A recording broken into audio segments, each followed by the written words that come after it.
Jesus. Estou alegre e feliz de poder conhecer este povo abençoado, poder estar nessa amada igreja, o dono e louvor da mão do Senhor. Quero louvar a Deus pela essa oportunidade, louvar a Deus pela vida da missionária da que nos fez convite. Deus continue abençoando a pessoa, obrigada pela oportunidade de confiar em nosso ministério para trazer a palavra de Deus. Assim como primeiro todos os demais pastores, homens e mulheres de Deus que estão aqui, Deus continue abençoando, usando poderosamente. Quero cumprimentar também esse ciclo de oração abençoado, mulheres de Deus, mulheres valentes, mulheres guerreiras, mulheres tementes. Que o Senhor continue dando graça, que vocês continuem sendo luz no meio deste mundo, fazendo a diferença para a glória de Deus. Amém? Sem mais delongas, abra sua Bíblia na base tema do Evangelho segundo escreveu Mateus, capítulo 25. Nós faremos a leitura a partir do versículo 1. E como já foi dito, você tem liberdade para glorificar e exaltar o nome do Senhor. Eu costumo dizer que nós precisamos fazer o que a Bíblia diz, entregar o nosso culto racional. Abrir a nossa boca para dar glória a Deus não é sobre pregador, não é sobre quem canta, não é sobre quem ora, não é sobre quem está aqui, quem está embaixo.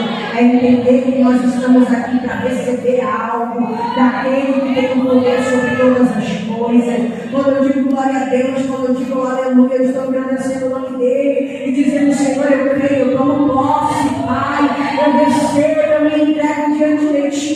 E quando nós nos entregamos diante do Senhor, cultuando ao seu nome, Deus vai encontro na nossa casa, da nossa família, daquilo que a gente não pode fazer. Então você chegou nesse lugar para se encontrar com Jesus Cristo, com o Rei dos Reis, com aquele que é digno de toda a honra, toda a glória e todo o louvor.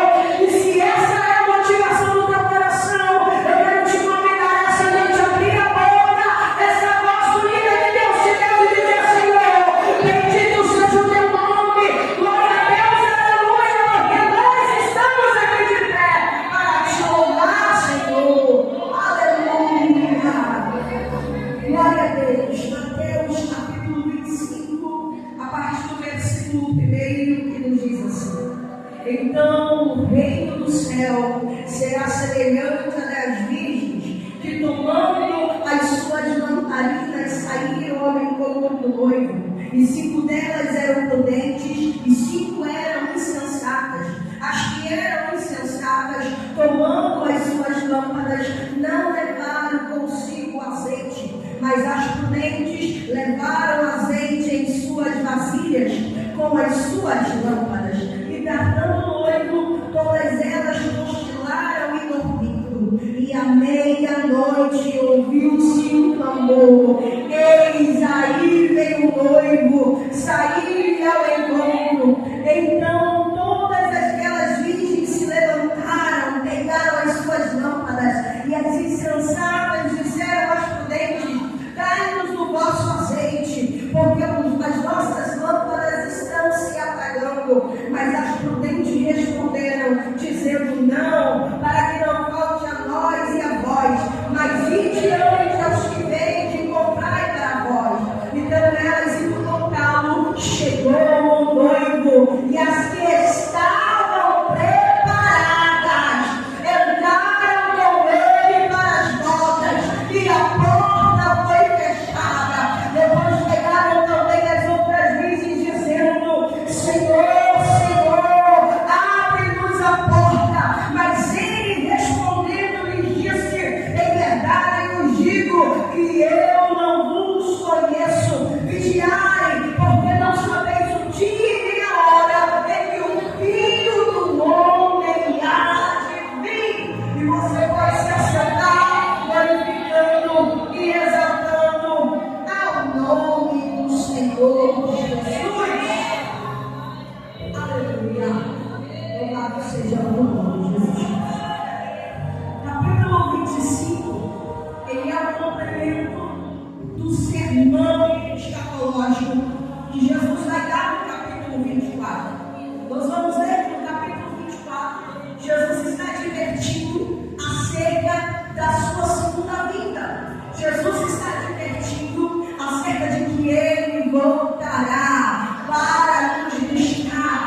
coisas, acerca de quando ele voltará para buscar a sua igreja. E é interessante porque no capítulo 24 ele vai advertir dizendo que ninguém sabe o dia, a hora em que ele há de vir. Ele vai dizer que nem o homem sabe, nem os anjos do céu, só unicamente o Pai. E que nós seremos pegos de surpresa, como nos tempos de Noé. Aquele momento em que o mundo não espera, aquele momento em que aparentemente aqueles que estão lá fora, que não acreditavam que ele viria, terão que ver Jesus voltar dos céus. Da mesma forma que ele subiu, ele descerá entre as nuvens para buscar a sua igreja. Capítulo 24 está falando acerca da sua segunda vinda. É o sermão escatológico, quando ele está dizendo, é evidente, é verdade, eu vou voltar, eu vou vir pela segunda vez. E na segunda vez eu vou vir para buscar os que estão preparados, aqueles que viveram a vida sobre esta terra, sobre este mundo, renunciando ao pecado, vivendo ali, entregando a sua vida em amor do Senhor, que sofreram, padeceram, mas que perseveraram até o fim, e esses serão salvos.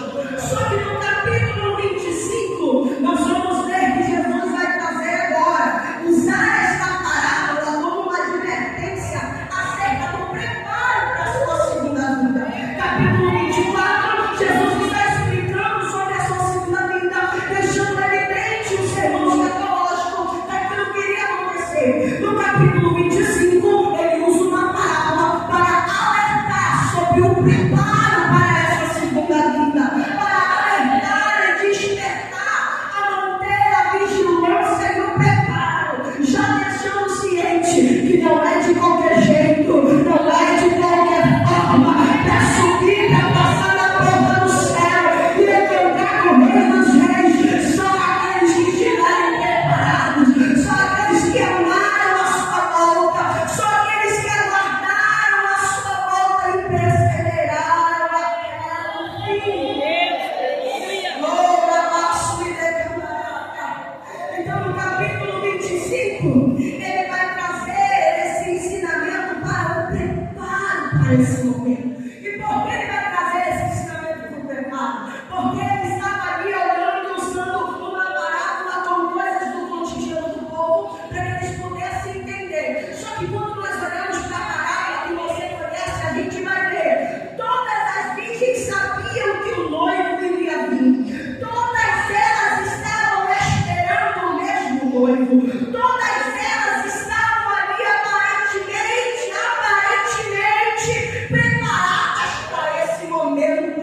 Só que Jesus vai usar isso para nos ensinar que verdadeiramente a forma que eu creio naquilo que ele está liberando no capítulo 24 não é simplesmente sobre o que eu falo, porque a gente canta que Jesus vai voltar, a gente prega que Jesus vai voltar, a gente roda, a gente salta, a gente glorifica, mas a forma com que eu promo, se eu creio verdadeiramente nisso, não é o que eu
gente que está dentro da igreja, né, pastor?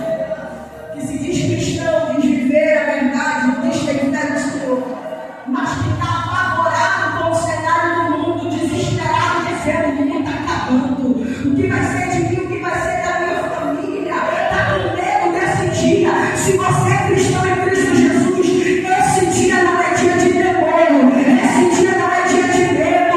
Nós não devemos tardar ou pedir para que esse dia não chegue, mas nós devemos ansiar como uma noiva que aguarda o seu noivo, dizendo: ora bem, Senhor Jesus, ora bem, Senhor Jesus. O que precisa para a igreja deste tempo, e eu não vou generalizar porque eu creio que ainda há uma renovação, mas o que precisa para a igreja deste tempo é voltar a amar a volta de Cristo. A gente quer Cristo como alívio, a gente quer Cristo como alguém que soluciona problema, a gente quer Cristo como chave de porta, a gente quer Cristo, tem gente comparando Cristo com o jeito da lâmpada, está pensando que é só chegar a lâmpada e fazer um pedido, ele tem que atender, tem que no Deus não vai colocando na parede dizendo: não, Senhor faz, o Senhor não faz. Mas verdadeiramente o que falta para a igreja neste tempo é voltar a amar a volta de Cristo e entender: ele não me deve nada, ele já pagou o preço e a recompensa eu vou herdar com o preço que ele pagou no dia que ele voltar. Mas a verdade é que nós temos amado mais o mundo. Nós temos amado mais o mundo do que a morada que está sendo derramada. Braço e decantarabaxúria, braço e decantarabaxúria. Eu não estava programando dizer isso aqui, mas o Espírito Santo de Deus traz ao meu coração para falar. E se ele traz, ele sabe por que está falando.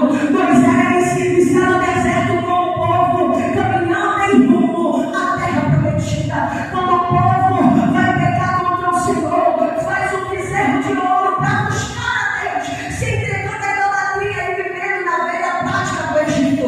Deus chama Moisés e vai dizer: Moisés, eu não vou mais no meio do povo, porque se eu entrar no meio desse povo eu vou consumir eles. O anjo vai guiar vocês à terra que eu prometi a Abraão, a Isaac e a Jacó.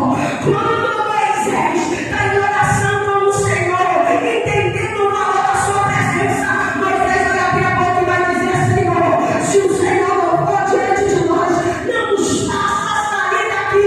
Moisés estava dizendo: Pai, mais vale a tua presença do que uma promessa terrena, mais vale estar contigo do que conquistar qualquer coisa aonde o Senhor não estará. Nós temos amado mais o mundo do que a morada que nos é preparada. Eu falo isso com meu coração todo estremecido. Apóstolo Paulo, entendendo tanto isso, ele disse que o viver para ele era Cristo e o morrer era lucro. Mas ele entendia que tanto na vida quanto na morte, Cristo era glorificado sobre a vida dele. Enquanto estava em vida, o nome do Senhor era exaltado em um propósito através da vida dele. Mas enquanto estava em morte, os braços do Senhor, a presença do Senhor, o descanso do Senhor era preparado para aqueles que o amam. Eu quero te dizer, Deus mudou totalmente o que eu queria dizer nessa noite. Mas Jesus está falando. Eu sei que Ele está falando. De nada vale pegar o mundo inteiro e perder a nossa salvação.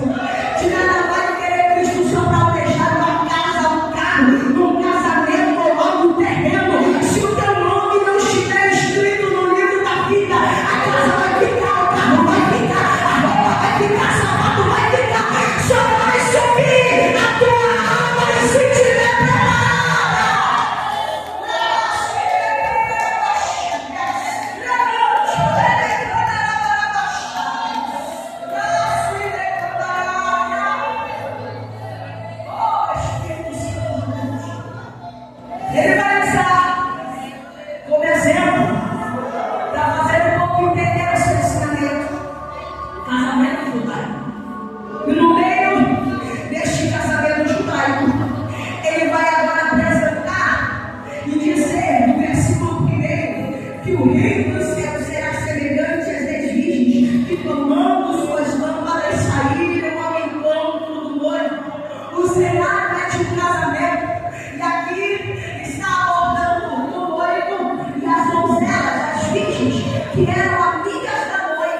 que preparavam o caminho ali no cortejo do casamento.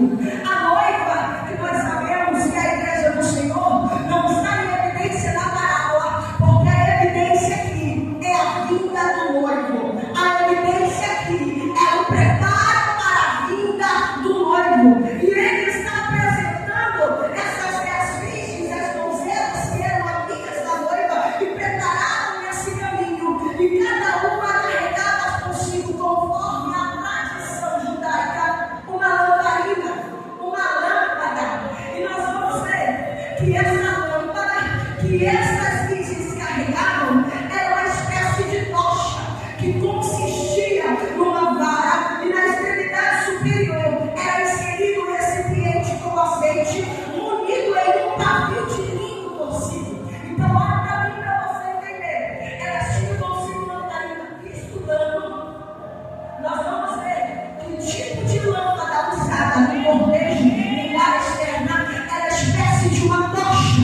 Essa tocha era colocada num recipiente com azeite, com linho torcido, encharcado no azeite, aonde mantinha e era o combustível para que a chama permanecesse acesa. Essas donzelas preparavam o caminho para o cortejo e seguravam essas lâmpadas à altura do seu rosto, e assim iluminavam o caminho até a casa do noivo para a celebração do casamento. Só que no grupo dessas 10 virgens, nós vamos ver que Jesus, o próprio Jesus, está fazendo uma separação dos dois grupos. Ele vai classificar no meio delas 2 grupos. Um grupo conhecido como as virgens loucas ou insensatas, e outro grupo conhecido como as virgens prudentes.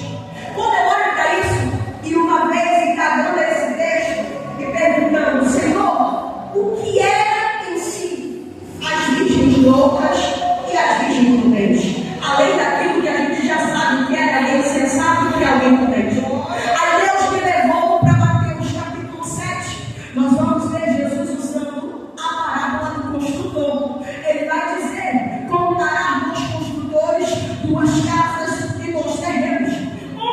Ele vai dizer que era o construtor que escolheu cavar, que escolheu, na verdade, alicerçar a sua casa sobre a areia, sobre a superfície. Não quis ter trabalho de cavar para procurar a rocha.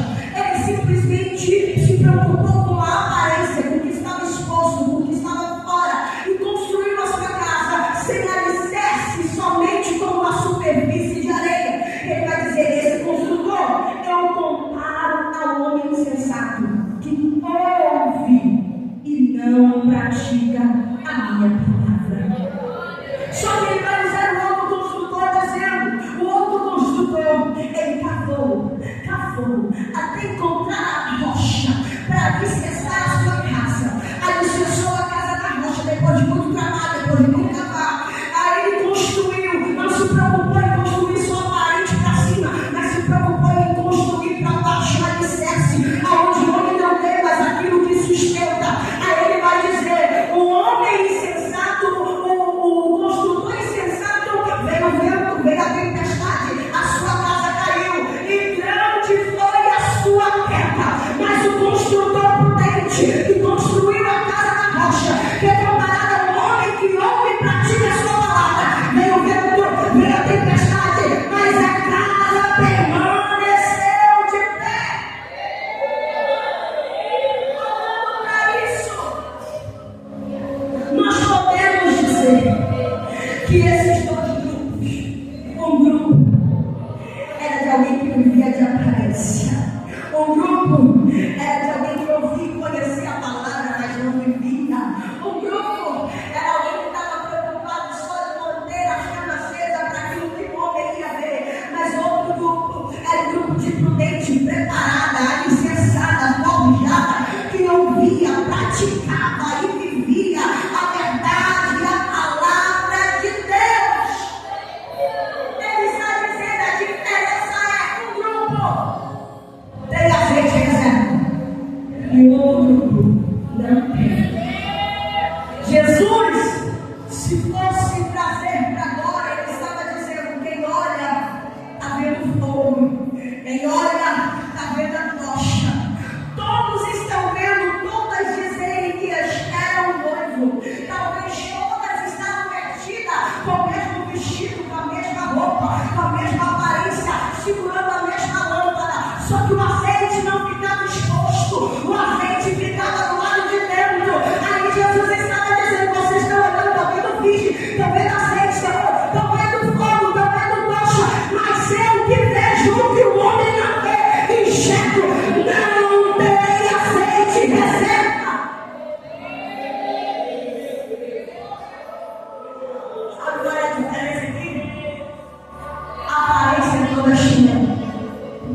aleluia. São falsos discípulos, adquirindo noção sem preparo nem intimidade nenhuma, viviam de forma negligente, esperando o noivo apenas de palavra, mas sem o preparo adequado. Sem o preparo adequado diante de Deus. As lâmpadas é a vida externa, como eu já disse, e o azeite é o que está por dentro. E nós sabemos que o azeite, ele representa o Espírito Santo de Deus, que é totalmente necessário nas nossas vidas, para que tenhamos uma autêntica espiritualidade. A vida aparente era a lâmpada. Quem olhava para a lâmpada estava olhando e dizendo: canta bem, prega bem, ora bem, se veste bem, tem cara de crente, tem cara de pastor, tem cara de missionária, tem cara de quem tem intimidade. Só que a vida por dentro, que era o azeite, só quem estava enxergando era o próprio Jesus, dizendo: não adianta ter lâmpada se não tiver azeite, não adianta cantar bonito, pregar bonito, orar bonito, se vestir bonito, mostrar dons, se não tiver a presença, se não tiver a presença, porque é o azeite que te mantém de pé, é o azeite que nos torna conhecido diante de Deus. Se não fosse necessário o Espírito Santo, Atos capítulo 1, os discípulos tiveram várias experiências com Jesus, caminharam com Jesus, viram Jesus curar, viram Jesus expulsar demônio, aprenderam tantas coisas com Jesus. Poderiam, antes de Jesus subir ao céu, dizer: estou pronto, preparado, já vi tudo, já sei tudo, sem falar, sem pregar, sem cantar, sem orar, sem expulsar demônio. Mas Jesus vai dizer: epa, calma aí, ficai em Jerusalém, até que do alto seja revestido de poder. O que Jesus estava dizendo é: não vale ter só experiência, tem que ter presença, tem que ter o Espírito, tem que ter poder, porque nunca foi sobre nós. O Espírito e o poder era para eles realizarem, mas acima de tudo, era para eles suportarem. Acima de tudo, era para eles suportarem. O azeite é o único ingrediente que faz a chama permanecer acesa e garante o sucesso do cortejo. Oh, aleluia! E isso representava, o azeite estava representando um preparo sobre a vida daquelas virgens. Porém, essas professavam uma santidade que elas mesmas não viviam. Você já viu isso na tua vida? Elas professavam algo que olhava e estava dizendo: meu Deus, como são santos. Mas o Senhor está olhando e está dizendo: não, só professam de lábio, mas não vivem a verdade. Não tem potência, não tem preparo, só se preocupa em estar cheio para a aparência do homem, para aquilo que o homem vai ver, mas não se preocupa em estar cheio para aguardar a volta do noivo e se encontrar com Jesus Cristo. Sabe quem representaria essas virgens loucas? Aqueles que só buscam quando vão pregar, aqueles que só buscam quando vão cantar, aqueles que só buscam em época de congresso, em época de festa. Passou a festa, ninguém ora, ninguém busca, ninguém jejua, ninguém estuda a palavra. Deus está dizendo: eu não quero uma igreja que vive de momento, eu quero uma igreja que vive dia e noite da minha presença, que dia e noite chama a medida da minha palavra, que dia e noite que está em constante oração diante de mim, que vive no secreto, vive na intimidade, que não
que pegaram a sua lâmpada, mas não esqueceram o azeite reserva. Para elas não importava aquilo que o homem estava vendo, para elas importava o secreto que mantinha o que o homem vê. Elas não estavam simplesmente carregando uma lâmpada acesa por um momento.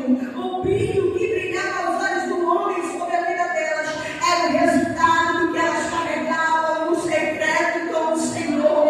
Tinham a mesma informação que as loucas, estavam no mesmo ambiente que as loucas, mas decidiram não se contaminar, decidiram ser diferentes, decidiram ser preparadas. Quando eu olho para essas prudentes, eu penso, não tem como elas se encaixarem em um tipo de crente que depende de pastor simplesmente para servir a Deus, que depende de quem está na esquerda ou na direita para servir a Deus. Porque se fosse assim, essas aqui não serviam, estavam no mesmo ambiente da outra, poderia ter dito, ela não quero também. Se elas ficassem de qualquer jeito, eu viver de qualquer jeito também. Se o meu pastor e a pastora, a igreja tal, a igreja ciclano, falando bem assim, eu que não vou servir a Deus também desse jeito. Mas Deus dizendo, você não se baseia pelos outros, a salvação é individual. Quem vai decidir aquilo que vai viver com Deus é você. Essa responsabilidade é tua. Não tem das contas, mas não se contaminaram.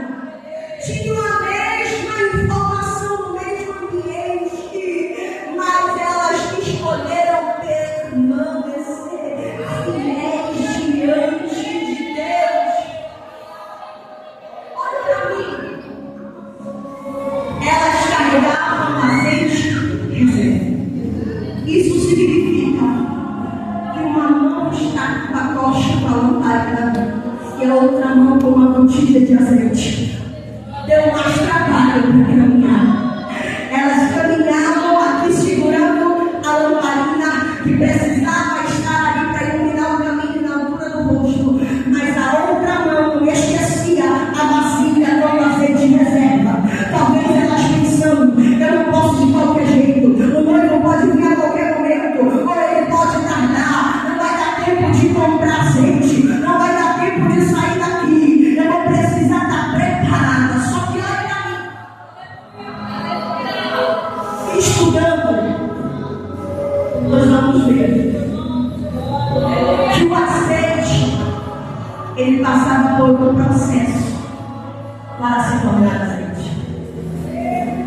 Era pegada as azeitonas, colocada sobre um lagar na prensa de azeite, e ali as azeitonas eram espremidas, esmagadas, prensadas, para que o azeite descesse e pudesse ser usada para tantas utilidades, como uma delas para manter acesa a mulher. Aí Deus falava algo no meu coração e ele dizia: as loucas e insensatas querem fazer de qualquer jeito e não querem passar pelo processo. Querem mostrar, querem viver holofote, mas na hora da prova não aguenta. Na hora da prova não suporta. Na hora do processo vai embora. Mas as prudentes não. Deus ministrou meu coração e disse: tinha azeite reserva, mas para ter azeite teve que ser prensado, teve que passar no lagar, teve que passar por adversidade. E Deus falava ao meu coração dizendo para que eu liberasse sobre essa igreja: se tem alguém aqui nessa noite que está sendo pensado por Deus,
vai passar por luta aqui. Ele vai ser perseguido, vai ser caluniado, vai ter momentos que a dificuldade vai vir e às vezes Deus não vai nos isentar de passar por isso. Eu desconfio de crente que chega e quer colocar e na balança quem está bem e quem não está bem com Deus pela conta bancária. Eu nem possui pelas coisas ele tem ou não, porque aquele que vive debaixo dessa palavra ele vai ser perseguido, caluniado, vai passar por adversidade nessa vida. Ah, missionária, mas que palavra é essa? Deus não é Deus de amor, Deus não é, eu não posso todas as coisas daquele que me fortalece. Você sabe em que contexto Paulo disse posso todas as coisas daquele que me fortalece? Estava preso.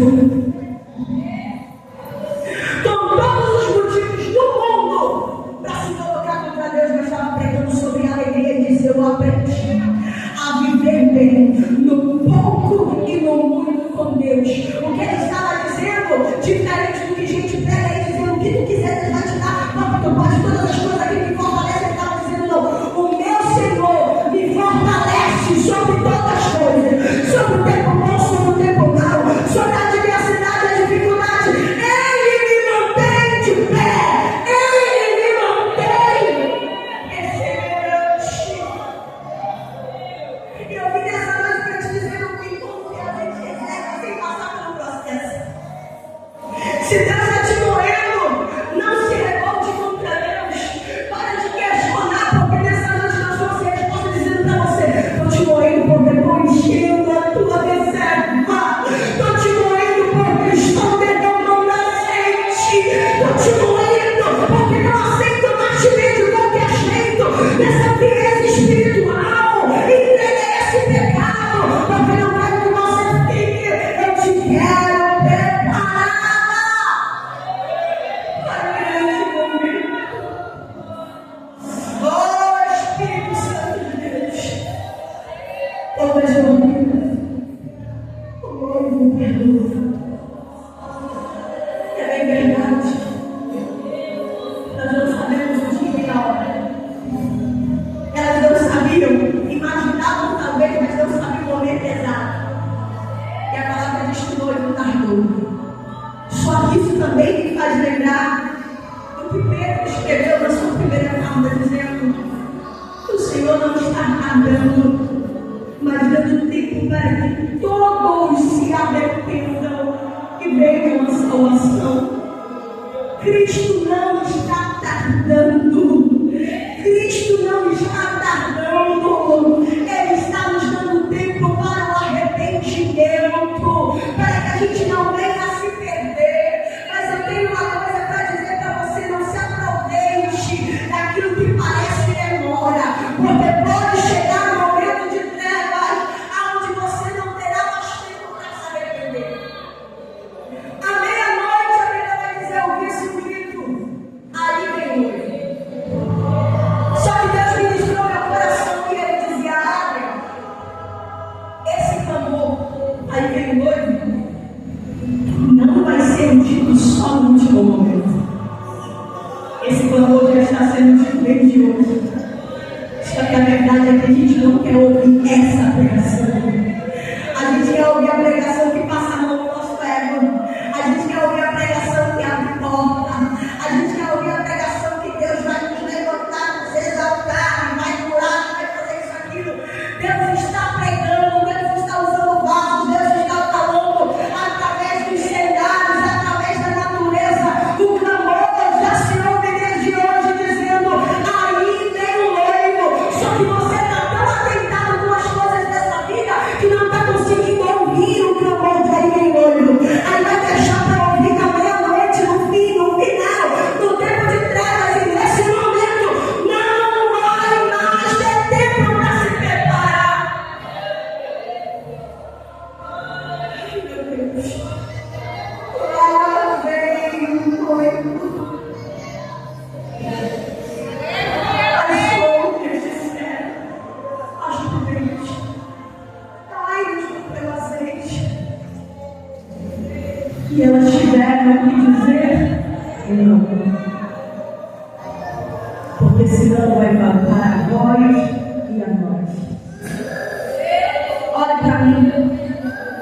Ninguém me presta a santidade. Ninguém me presta a busca. Filhos, vocês não serão salvos porque tem uma mãe e um pai santo. Pais, vocês não serão salvos porque o teu filho está buscando enquanto você não está. Igreja, você não vai ser salvo pelo teu pastor e pela tua pastora. A salvação é individual. Naquele grande dia, a conta será paga individualmente. Nós seremos recompensados cada um pelas suas obras. Elas disseram não, e as prudentes vai ter momento que vai ter que dizer não. Quem é prudente, quem é mulher sábia, vai ter momento que vai ter que dizer não, justamente para que não te falte azeite. Vai ter que dizer não para o relacionamento, vai ter que dizer não para certas amizades, vai ter que dizer não para certas portas que você sabe que não condiz com o princípio de Deus. Para quê? Para que não te falte azeite, para que não te arranque aquilo que você conquistou com sacrifício, com renúncia, com sofrimento diante do Senhor. E é bem verdade que um dia o mundo vai tentar correr para pedir oração daqueles que tanto foram bater na porta pedindo para orar e foram rejeitados. Vai ter um dia que o mundo vai querer ouvir uma palavra enquanto os muitos estavam a pregar em todo canto e não quiseram ouvir. Vai ter um dia que todo mundo terá que reconhecer que os crentes não estavam doidos, não eram loucos, não estavam sendo exagerados, que era verdade, que na verdade eles estavam preparados e vão ter que reconhecer que eles não estavam preparados. Esse grande momento, aleluia. Elas saem para comprar azeite. Só que naquela altura não dava mais tempo. Quem estava preparado para levar, o noivo chegou. Elas acompanharam o noivo, passaram pela porta e a porta se fechou. Chega as insensatas, batendo na porta. Senhor, Senhor, abre-nos a porta, Senhor. Abre-nos a porta, Senhor. E a resposta dele foi: em verdade vos digo que não vos conheço. Olha para mim, eu disse para você no início que as lamparinas, as lâmpadas tochas, elas eram seguradas à altura do rosto. Deste modo, elas caminhavam, preparando o cortejo, iluminando o caminho, porque eram convidadas da noiva, amigas da noiva. Quando elas chegam à porta, elas estão com a lâmpada, mas não deu tempo mais de comprar azeite. Não deu tempo mais de comprar azeite. A porta já tinha se fechado e já não tinha mais como elas passarem. E a resposta do Senhor para elas foi: eu não vos conheço. Isso me faz lembrar também do sermão de Jesus em Mateus capítulo 7. Ele vai dizer que naquele grande dia muitos vão chegar dizendo: mas Senhor, eu preguei em teu nome. Senhor, mas eu expulsei demônios em teu nome. Senhor, mas eu curei em teu nome. E a resposta dele seria: apartai-vos de mim, malditos, porque não vos conheço. A lâmpada era um utensílio para carregar o azeite e a lamparina e a chama. A lâmpada era o que estava exposto diante dos homens. E Deus ministrava no meu coração e ele dizia: minha pastora, não sabe o que é essa lâmpada? A lâmpada somos nós. O homem olha e está dizendo: canta bem, prega bem, tem dons, Deus não tira dom de ninguém. A gente fica bem carregando, só que dom não salva ninguém. Dom não abre a porta para ninguém. O céu